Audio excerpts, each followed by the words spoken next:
person having accepted the Ahmadiyyat when the marriage... Now tell me, is that custom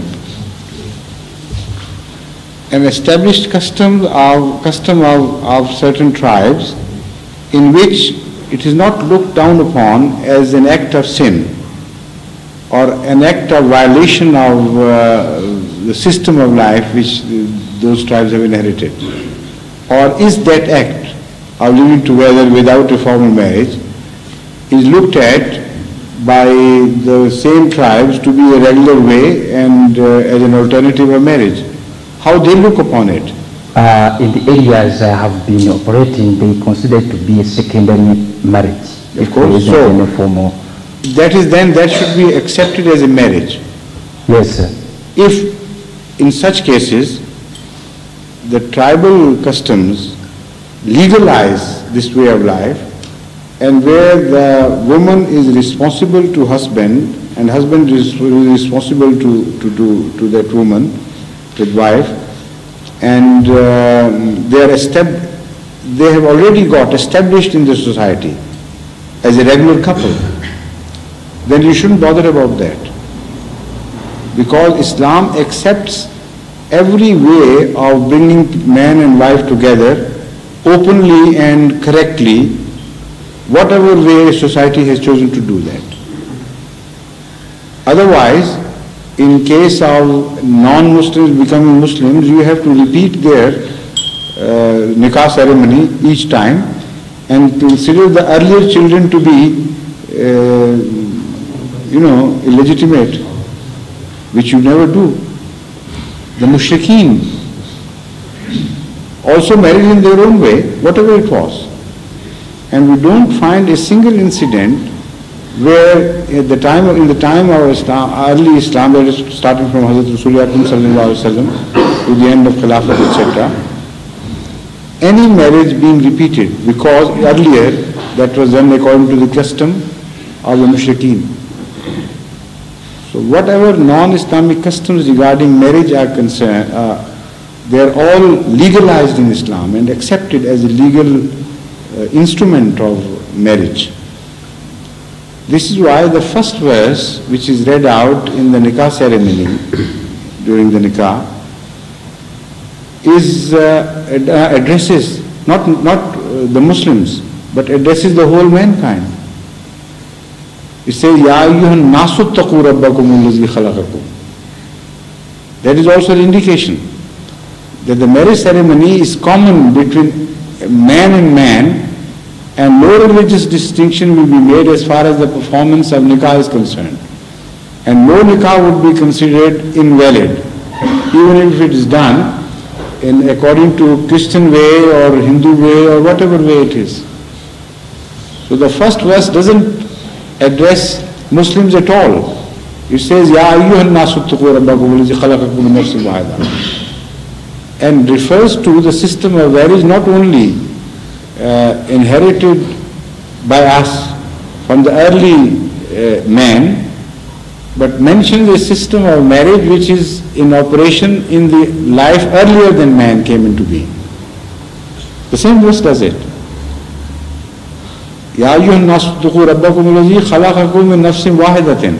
There is no question of human life appearing in the world at this point.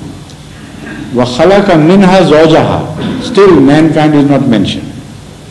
وَبَثَّ مِنْهُمَا, whatever they were. Nafs wahida got duplicated and a new system was introduced.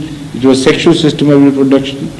That is, خَلَقَ مِنْهَا زَوْجَهَا وَبَثَّ مِنْهُمَا رِجَالٌ كَثِيرٌ وَالنِّسَاء.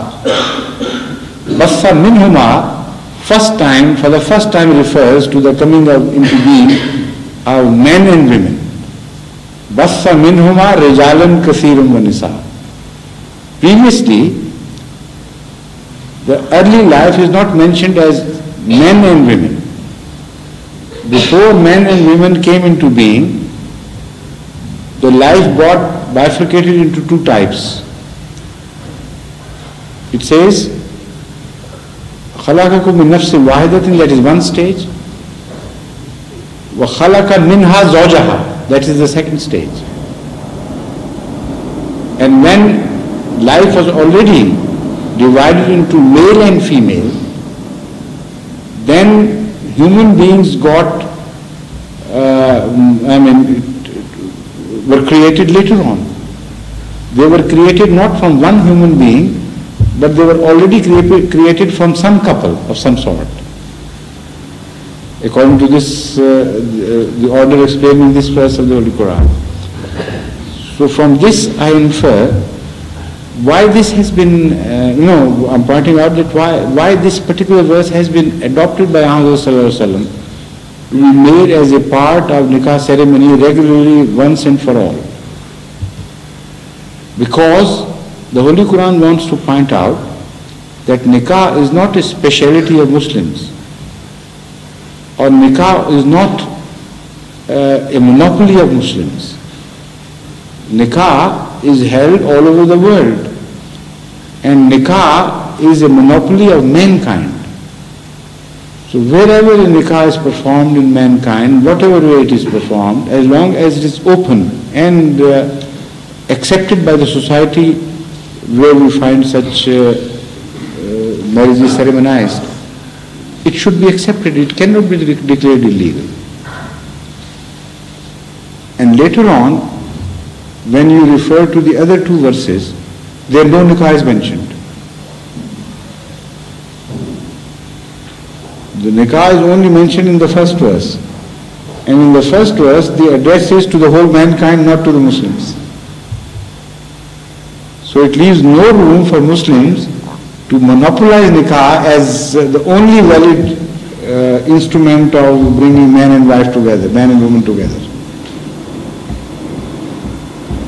It may be a rather intricate way of inference, but I'm quite certain that this is the underlying philosophy of this choice of Hadhrat, that the first verse of nikah, which really deals with the subject of nikah, is not addressed to the Muslims, but to the whole mankind.